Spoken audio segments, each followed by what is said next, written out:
Tokimeki. Je vous dépoussière un petit peu quand même. Bon, comment ça va YouTube? Ça fait longtemps, hein? J'espère que vous allez bien. J'ai pas d'excuses, d'accord? J'étais juste très occupée. Le décor fait un petit peu vide parce que je suis en train de faire des cartons pour déménager. Donc à la place, je vous ai mis Peanuts. Tu fais la tête? Il sait que je parle de lui. Vous voyez ou pas comment il tourne sa tête? Tu boudes? Vous le savez, je préconise souvent l'apprentissage du vocabulaire, des kanji, de la grammaire par la lecture, entre autres, mais j'ai remarqué que beaucoup d'apprenants se limitaient au manga et quand ils ont le courage au roman, alors que les magazines peuvent être tout aussi efficaces. Dans cette vidéo, je vais donc vous donner des astuces pour réviser votre japonais avec les magazines. Je vais vous présenter des applications et des services que j'utilise moi-même pour mes révisions, et je vais aussi vous présenter quelques magazines que j'aime bien ou que je lis régulièrement pour vous donner des idées de lecture.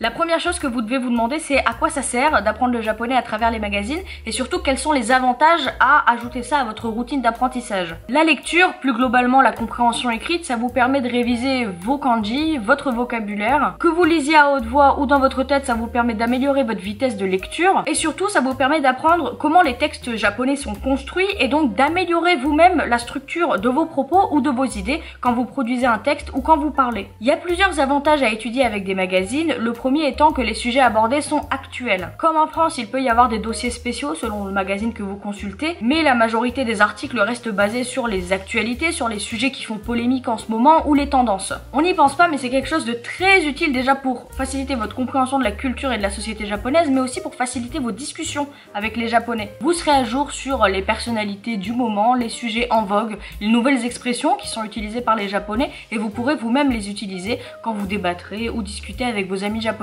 Comme les articles se concentrent sur un thème particulier, vous n'avez pas besoin de vous plonger dans un ouvrage spécialisé pour augmenter votre champ lexical sur ce thème. Si par exemple il y a un article sur un événement historique, il y a de fortes chances que le journaliste résume le contexte de l'époque et donc utilise beaucoup de mots en rapport avec ce thème. Si il y a quelque temps vous avez appris, je sais pas moi, une liste de vocabulaire sur la politique et que vous lisez un article sur la politique, vous allez pouvoir aussi mémoriser et réviser ces mots que vous avez déjà vus précédemment. Toujours par rapport à la langue, les articles sont écrits avec un japonais classique. Vous n'avez pas à vous prendre la tête avec les formes grammaticales contractées, les dialectes, les métaphores cheloues que peuvent inventer certains auteurs parfois. Forcément, il y a des journalistes qui ont un style d'écriture un peu particulier, mais je trouve quand même que dans les magazines, il y a beaucoup moins de détails qui peuvent perturber à la lecture et donc plus de facilité de concentration. Et enfin, 2 points concernant l'organisation. Un magazine, c'est beaucoup plus petit qu'un livre, donc ça vous permet de mieux diviser votre charge de travail si vous voulez réviser, et surtout ça fait moins peur. Je sais que beaucoup d'apprenants ont peur de se lancer dans un roman et lire un article de grand maximum 5 à 10 pages,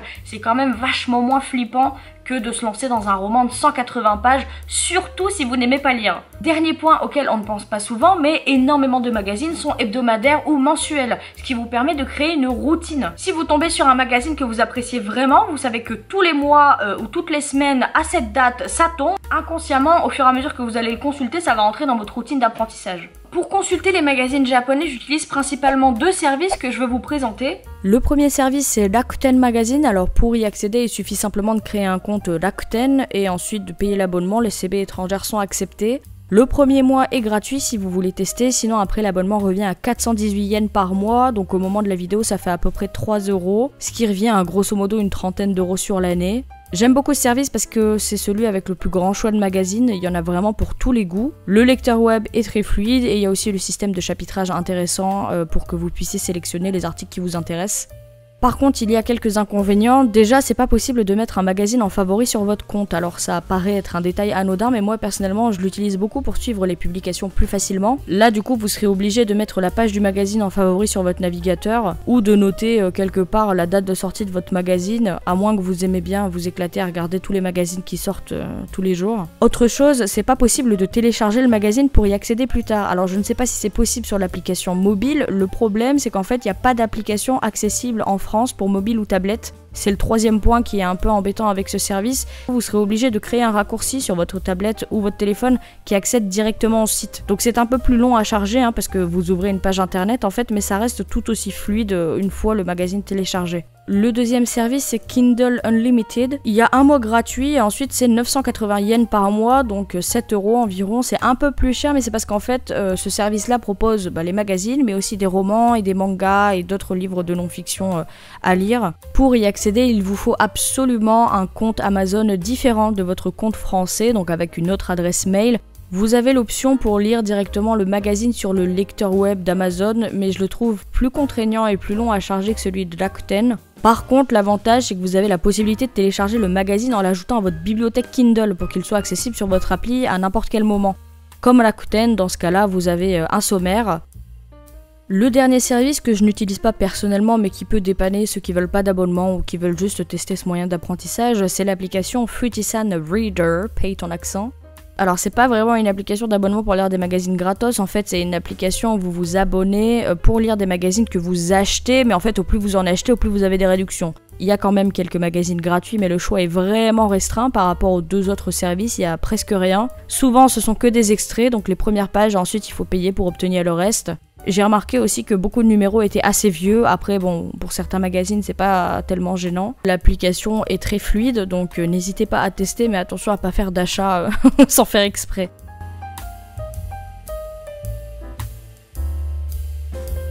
Maintenant, comment on fait pour étudier avec des magazines? Bon déjà, c'est le point le plus important, il faut choisir un magazine ou un article sur un thème qui vous intéresse. Ça sert à rien de flexer et de commencer à vouloir lire un magazine économique si vous n'aimez pas ça ou que vous n'y comprenez rien. Au bout d'un moment, faut arrêter de vous infliger des trucs que vous aimez pas. Franchement, à moins que vous soyez arrivé à un niveau où vous avez absolument besoin de vous farcir ce genre de trucs, ça sert à rien. Autre chose, et c'est ça l'avantage des abonnements avec les magazines gratuits, c'est que vous n'êtes pas obligé de tout lire. Je connais plein d'apprenants qui se sentent ultra coupables d'acheter un livre qu'ils n'aiment pas et se forcent à le lire jusqu'à la dernière page et c'est un supplice. Et les magazines, vous n'êtes pas obligé de faire ça en fait. Choisissez vraiment les articles qui vous intéressent. Moi par exemple, j'ai une liste de magazines que j'adore et que je consulte tous les mois, mais ce que je fais c'est que je lis le sommaire, je note les pages qui m'intéressent et je vais les consulter plus tard pour réviser, c'est tout. Évidemment, chacun consomme les magazines, la lecture, etc.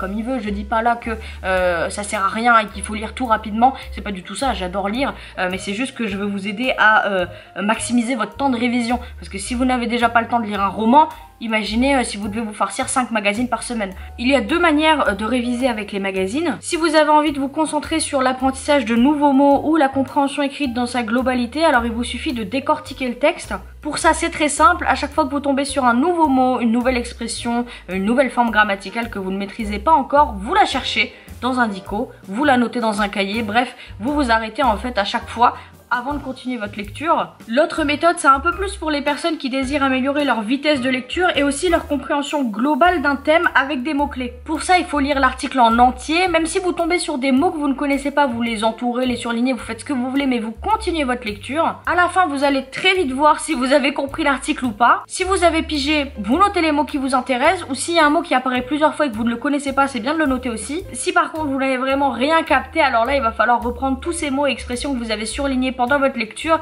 pour les chercher dans un dico. Essayez les deux méthodes pour voir ce qui vous convient le mieux. Dans les deux cas, je vous conseille aussi à la fin de la lecture d'un article, et pas d'un paragraphe, vraiment d'un article, de le résumer avec vos propres mots en japonais. Vous pouvez évidemment vous éclater à faire une page entière ou un énorme paragraphe si vous voulez, mais quelques lignes simplement suffisent. Ce qui peut être intéressant avec cet exercice, c'est de réutiliser des mots que vous venez de voir dans l'article, parce que ça va vous aider à les mémoriser. Ça pourra aussi vous être utile quand vous voulez réviser ces mots. Au lieu de retourner sur l'article et de vous retaper tout l'article, vous pouvez juste vous en tenir à ce que vous avez écrit. Quand vous arrivez à un niveau de japonais supérieur, je vous conseille de lire plusieurs articles sur le même thème. Parce que souvent, quand on se met à étudier des thèmes plus compliqués, c'est difficile de retrouver les mots de vocabulaire qu'on a peut-être appris dans d'autres textes. Le fait de relire des articles qui sont centrés sur le même thème, ça vous permettra de réviser. Mais surtout, toujours dans cette logique d'apprendre à mieux structurer votre japonais, ça vous permettra de voir comment un même thème est abordé par des journalistes différents. C'est très très intéressant.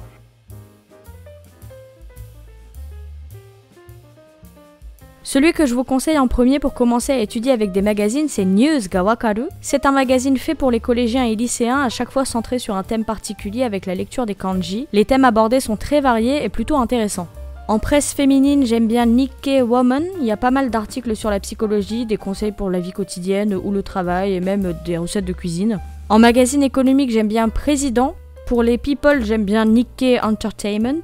Si vous aimez le cinéma, Screen Plus devrait vous plaire. J'aime beaucoup Hosinavi, c'est un magazine astronomique, alors c'est plutôt difficile, donc je vous le conseille pas si vous venez à peine de commencer. Comme magazine historique, j'adore l'Exidro, c'est publié tous les mois impair, ils sont plutôt conséquents et c'est concentré sur un thème particulier qui est vraiment toujours intéressant, j'en apprends énormément. Pour les amoureux des chiens comme moi, Inu no Kimochi devrait vous plaire, c'est très mimi et rempli de bons conseils. Il y a l'équivalent pour les chats, je vous rassure, qui s'appelle Neko no Kimochi. Pour l'actualité mondiale, j'adore la version japonaise de Newsweek. Et enfin, j'aime beaucoup la version japonaise de National Geographic pour la nature et les sciences. Merci d'avoir regardé cette vidéo et je vous dis à bientôt sur Tokimeki.